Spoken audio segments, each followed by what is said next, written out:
composition of functions. When we talk about compositions of functions, we're actually using one function as the input into another function. So one function is actually composed or made up of the other function. The notation for this, if the two functions you're using are f and g, we have the function f of x and we have the function g of x. Well then f composed with g looks like f, then the little circle, then the g. This means that you take the function g and you put it inside the function f. It is the function f composed of g of x. Now you can write the order just the opposite and write it g composed with f of x. And that means you take the function f and put it inside the function g. So let's look at a couple of examples. Here we have the function f of x equals the square root of x plus 5, and g of x equals x squared. Here we want to find f composed with g. So that means we want the function f, and inside the function f, we're going to put the function g of x. Well, in this problem, the g of x is the x squared. So the x squared is what we use for the input into x, into the function f. Now the function f is the square root of x plus 5. But instead of using x, we're using an x squared. So this would be the square root of x squared plus 5. I simply replace this x with this x squared.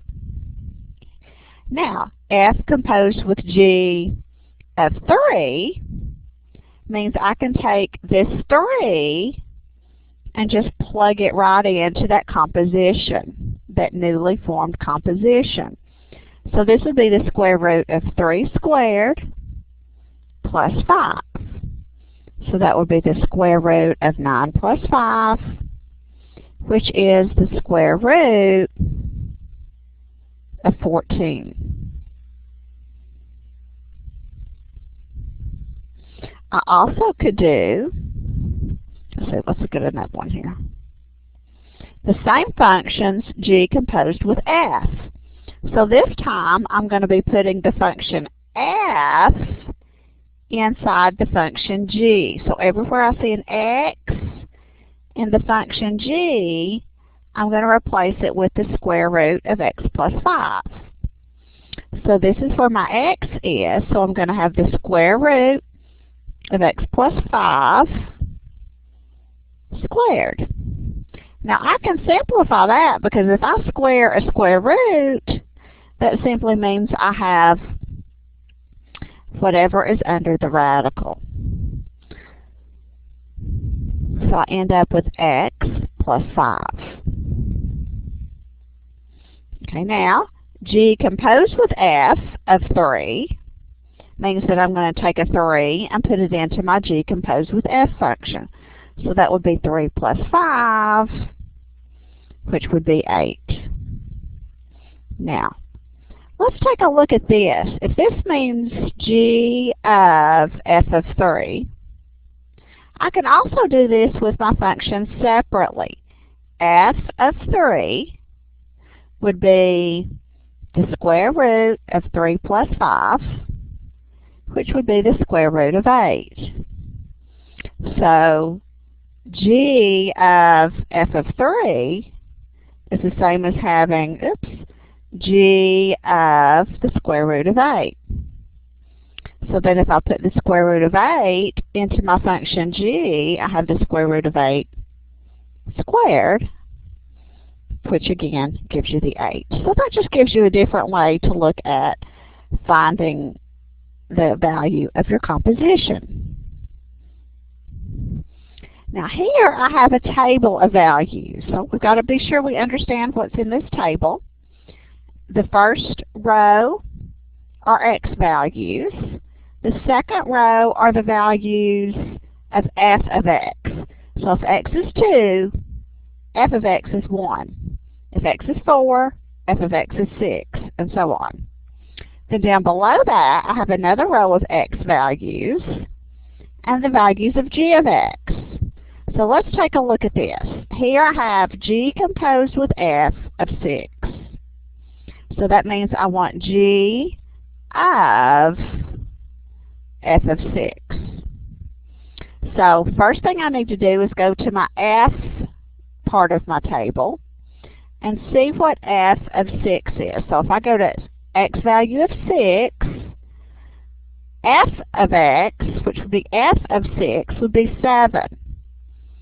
So now that 7 becomes the input for g. So if x is 7, my value of g of 7 is 4. So putting the 6 into the f gave me a 7, and then putting the 7 into g gave me a 4. So my final function value there is 4. When we look at decomposition, we're basically just working backwards here. Here we start with a function that can be composed of two functions put together. So we want to find what function f and g you can compose to give this. You kind of want to look at where you might see groupings or parentheses taking place. I could put all of this, x minus 7, in the denominator within a set of parentheses. If I do that, I could call that my g of x is x minus 7. And then f of x would just be the function 3 over whatever's in those parentheses, which would be the x.